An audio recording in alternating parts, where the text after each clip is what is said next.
This was the scene earlier today on the House floor. Watch. We, the people of the United States, in order to form a more perfect union, establish justice, ensure domestic tranquility, provide for the common defense, promote the general welfare, and secure the blessings of liberty to ourselves and our posterity, do ordain and establish this Constitution for the United States of America.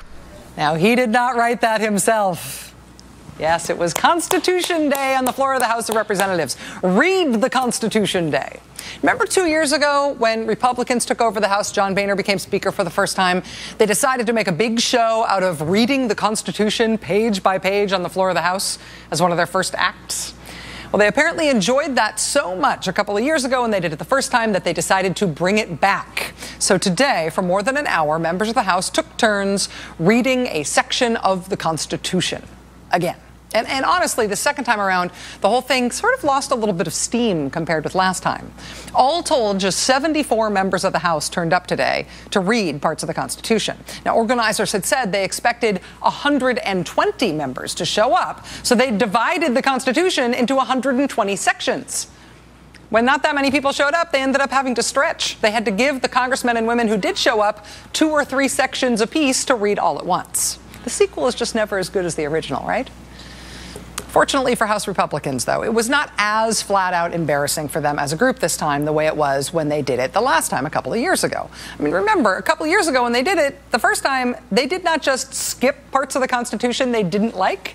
They accidentally skipped some parts of the Constitution that they liked just fine, but that just had the misfortune of getting lost when pages in their binder got stuck together. This time, I think the group experience was a little less humiliating. It was more just kind of sad and sparsely attended.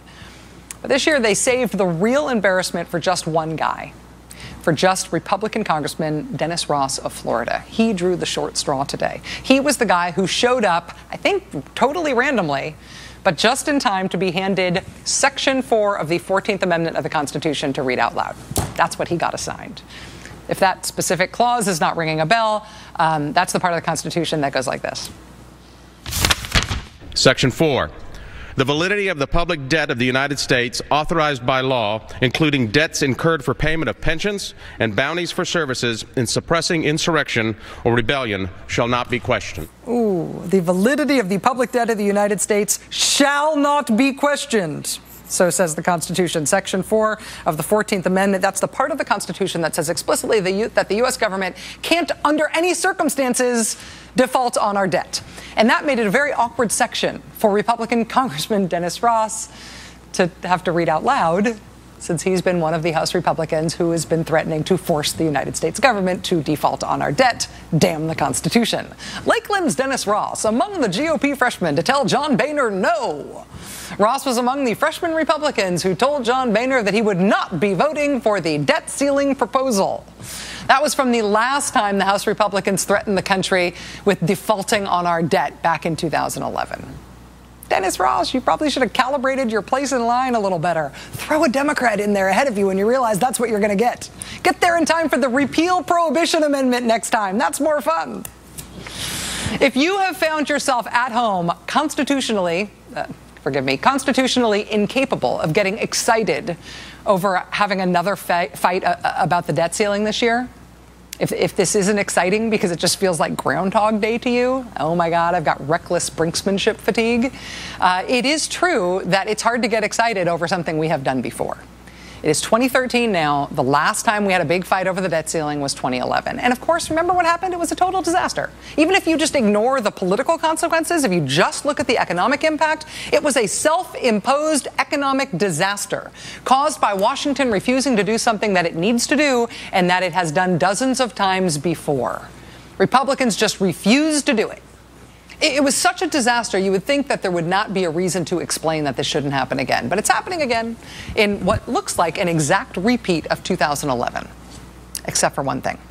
There's one thing that is different so far this time around. And time will tell whether this proves to be a harbinger of something bigger or whether this is just a single outlying happy fact. But this year, there is one Republican member of Congress who has broken ranks on the big stupid debt ceiling thing.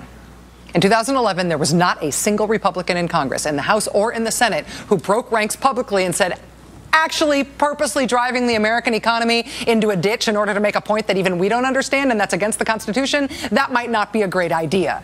Nobody broke ranks when the Republicans did this in 2011. Nobody on the Republican side. But today on the Republican side, somebody did. Today, Republican Senator Lisa Murkowski of Alaska broke ranks.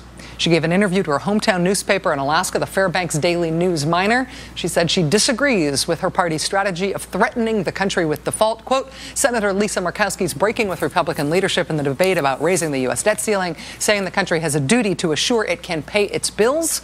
Lisa Murkowski said she does not think the debt limit should be used for political leverage. Murkowski said not all of her colleagues in the Senate will say it out loud, but she believes most agree that failing to raise the debt limit would harm perception of the country. Quote, if you incur an obligation, you have a responsibility to pay for that, Murkowski said. Time is going to tell if Lisa Murkowski is the first Republican to break ranks or if she is the only Republican to break with Republican leadership on this issue. But the fact that she's done it already makes this a better movie than it was in 2011. Stay tuned.